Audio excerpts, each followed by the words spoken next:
Okay, welcome back to session 23 of Paradigm Shift from Pharaoh Storehouse into the Pre-Storehouse.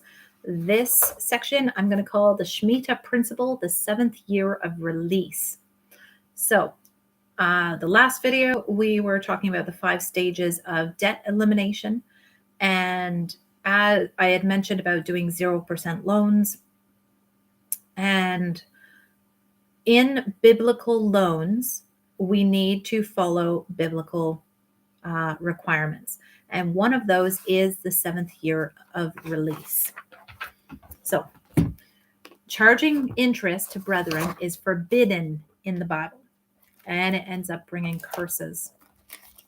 And so, the simple fact of if you are charging interest, you are walking in rebellion, and all of those curses end up coming upon you. Also, there are many different curses, which I'm not going to get into tonight. Make this another long video. The last video was long enough.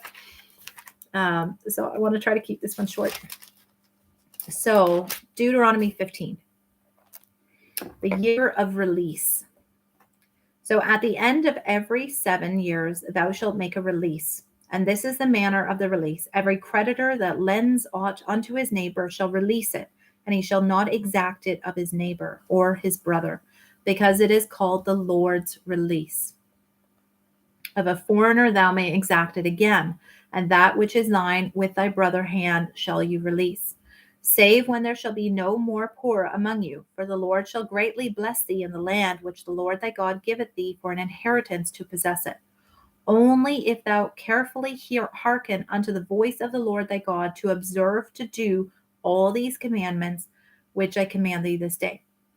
So it's pointing out, when you obey all of God's commandments and you do them, you observe them, you do them, there will come a time that there will be no poor among you.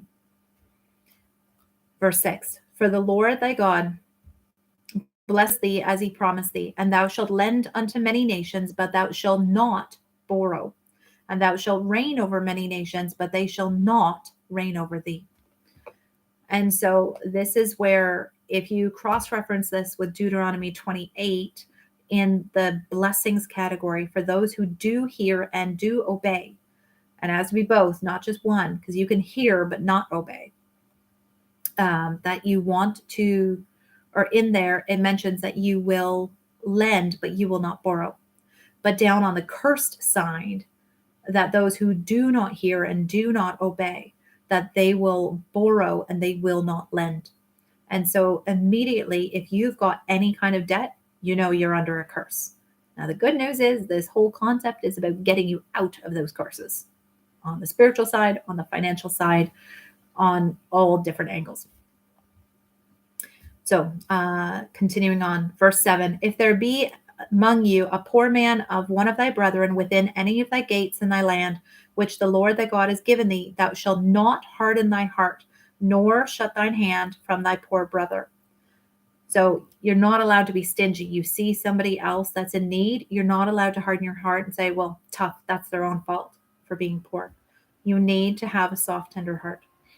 But thou shalt open thine hand wide unto him, and shalt surely lend him sufficient for his need in that which he wanteth. Beware that there not be a thought in thy wicked heart, saying, the 7th year, the year of release, is at hand, and thine eye be evil against thy poor brother.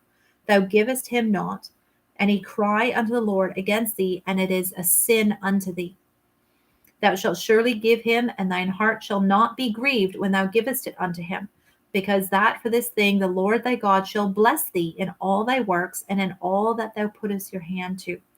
For the Lord shall never for the poor shall never cease out of the land. Therefore I command thee, saying, thou shalt open thine hand wide unto thy brother, to thy poor, and to thy needy in thy land.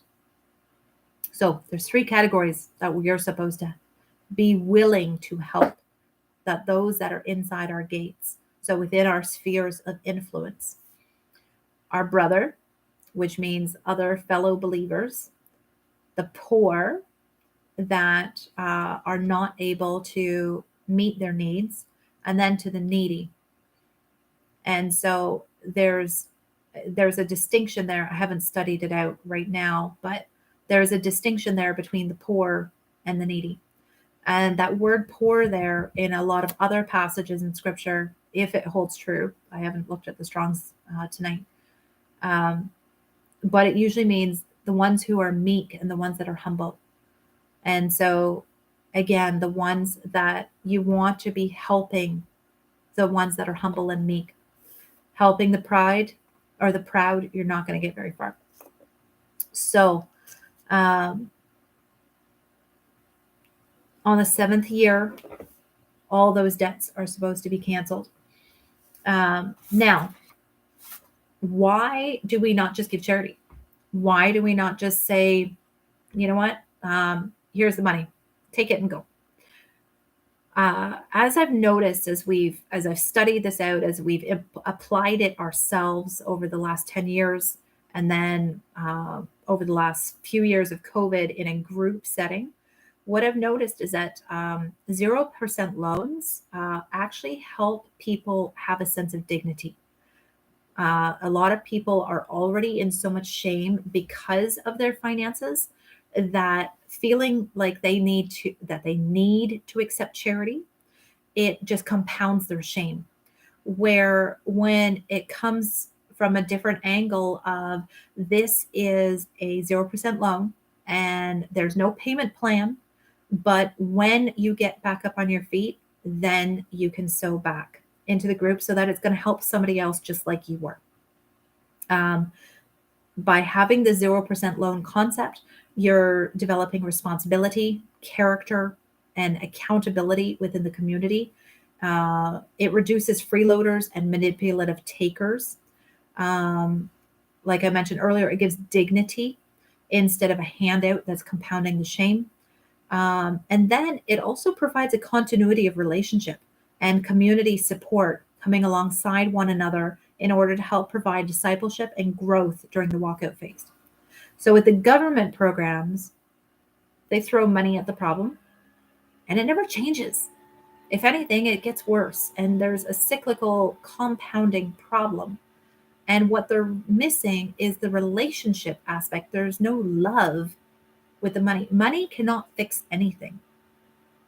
Love can bring healing and transformation.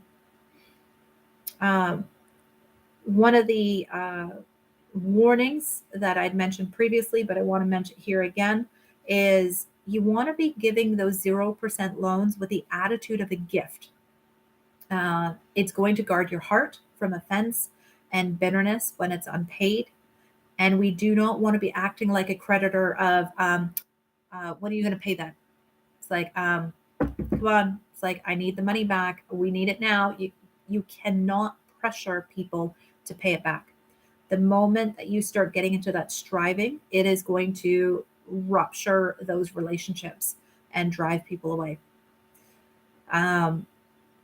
When you give it with an attitude of a gift, it guards your heart. Now, the flip side of that is that the wicked borrow and do not repay, and they will be cursed accordingly with the curses that land on wicked people. And so this is where another piece of the loan concept comes into play, that of having that accountability and saying, like, you know what, we're growing in righteousness, and I know you're going to be able to repay this. And you're going to shift out of the wicked camp of not paying your bills into learning how to be accountable and getting victory and having that sense of satisfaction that, you know what, I am now able to manage my own finances. And that comes with that mentorship, with the accountability of relationships, of learning about budgeting and learning about financial stewardship in all of its different facets. So with the 7th year release, all loan balances are wiped off the books on the 7th year, so that there is a concrete end to the loan cycle. When somebody has been in that perpetual state of they're always in debt, you don't realize the weight that sits on you from that financial burden. There's a spiritual weight that we didn't even know we carried until we ended up being 100% debt free. And it was like, whoa. It's like I can breathe again. I didn't realize how much weight I was carrying around in the spirit realm by being under the yoke of debt slavery. And so with the Shemitah principle, it God has instituted in his word that there is time for responsibility, but and there comes a time when that seventh year release, now you're ready to go free, and whatever was paid, and whatever was not paid, it's wiped off the books. You start a new 7-year cycle and you start fresh. And so I want to point out another angle of this seventh year release that is part of the bond servant concept, where you wipe out the financial debts on the seventh year. But if you have somebody in a bond servant kind of relationship where they are trading labor instead of finances, that we find this in Deuteronomy 15. And notice the blessing that you are supposed to send them out with on the seventh year release. So starting at verse 12. And if thy brother, a Hebrew man or Hebrew woman, be sold unto thee, and serve thee 6 years, then in the 7th year thou shalt let him go free from thee. And when thou sendest him out free from thee, thou shalt not let him go away empty. Thou shalt furnish him liberally out of thy flock, and out of thy floor, out of thy winepress, so that wherewith the Lord thy God has blessed thee, thou shalt give unto him. And thou shalt remember that thou was a bondservant in the land of Egypt, and the Lord thy God redeemed thee. Therefore I command thee this thing today. And it shall be, if he say unto thee, I will not go away from thee, because he loveth thee in thine house, because he is well with thee, then thou shalt take an awl and thrust it through his ear unto the door. He shall be thy servant forever. I am not condoning that part. I don't want you piercing ears. But there's a spiritual principle in this I want to point out. It shall not seem hard unto thee when thou sendest him away free from thee, for he has been worth double hired servant to thee in serving thee 6 years, and the Lord thy God shall bless thee in all that you do. So when you send them away liberally with abundant blessings in that 7th year, God's blessing is going to come upon you. And we've gotten to see this in our own lives. Now,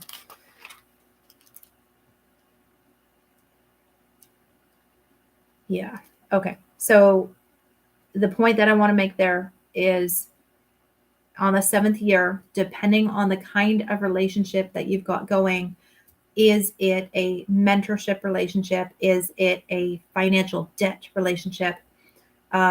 Both way, they are being sent out with victory.